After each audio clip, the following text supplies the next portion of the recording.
Shalom Bapak Ibu Saudara yang terkasih, kita berjumpa kembali melalui Renungan Gereja POU Kemang Pratama pagi hari ini. Sebelumnya mari kita berdoa. Bapa di sorga, di dalam nama Tuhan kami Yesus Kristus, kami bersyukur untuk kesempatan pagi yang indah ini. Kami boleh bersama-sama kembali di dalam merenungkan kebenaran firman Tuhan. Biarlah Engkau memberkati waktu ini ya Tuhan, sehingga melalui kebenaran firman-Mu, hidup kami diperbaharui tiap-tiap hari. Terpujilah nama-Mu, dalam nama Tuhan Yesus Kristus. Amin. Bapak, Ibu, dan Saudara yang diberkati Tuhan, tema renungan hari ini, tetap taat dan setia. Di dalam bacaan Kejadian pasal 37 ayat 12 sampai 36. Saya akan membacakan ayat 12 dan ayat 13 berbunyi demikian. Pada suatu kali, pergilah saudara-saudaranya menggembalakan kambing domba ayahnya dekat Sikhem. Lalu Israel berkata kepada Yusuf, "Bukankah saudara-saudaramu menggembalakan kambing domba dekat Sikhem? Marilah engkau kusuruh kepada mereka." Sahut Yusuf, "Ya Bapa." Bapak Ibu Saudara yang terkasih, di dalam nats ini, kita akan belajar tentang sifat dan karakter seorang Yusuf.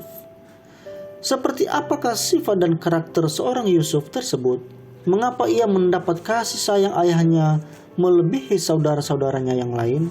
Kejadian 37 ayat 12-36 ini menjelaskan bahwa Yusuf adalah anak yang taat. Ketika Yakub menyuruhnya pergi melihat saudara-saudaranya yang tengah menggembalakan kambing domba, ia menjawab, "Ya Bapak." Padahal saat itu ia belum mengetahui apa yang menjadi tugasnya nanti. Respons tersebut adalah tanda ketaatan kepada orang tuanya. Yusuf juga adalah seorang yang penuh kasih, khususnya kepada para saudara-saudaranya. Ini tampak ketika ia tidak menemui mereka di tempat yang dimaksud. Yusuf tidak langsung berbalik pulang. Ia mondar-mandir dulu mencari mereka, sampai didapatinya saudara-saudaranya itu di Dotan yang berjarak sekitar 30 km ke arah selatan dari kota Sikhem. Sungguh sebuah perjalanan yang sangat jauh hanya untuk melihat keadaan saudara-saudaranya saja. Tetapi itu pun dilakukannya. Ironisnya, setelah susah payah Yusuf menemukan saudara-saudaranya itu, mereka malah menyusun rencana untuk membunuhnya.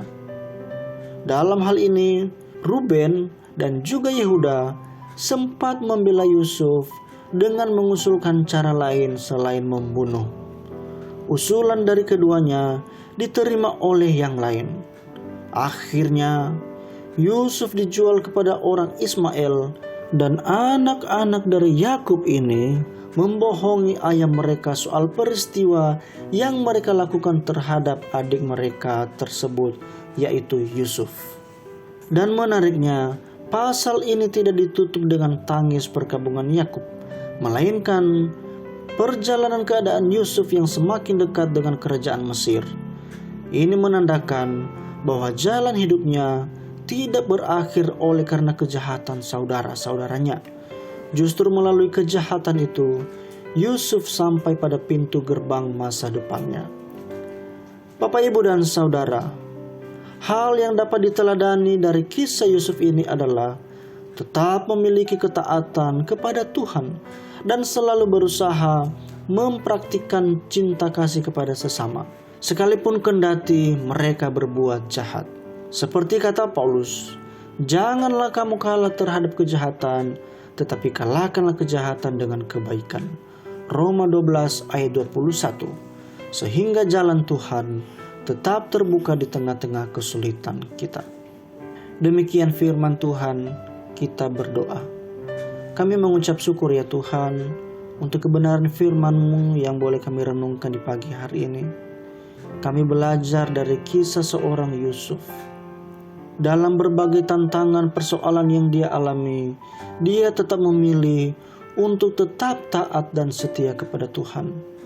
Biarlah sifat dan karakter ini juga ya Tuhan dapat menjadi acuan bagi kami untuk semakin taat dan setia kepadamu. Kami menyerahkan seluruh hidup kami di dalam menjalani seluruh hari ini. Biarlah Engkau Tuhan yang selalu menyertai kami. Terima kasih ya Tuhan. Inilah doa kami dalam nama-Mu Tuhan kami Yesus Kristus. Amin.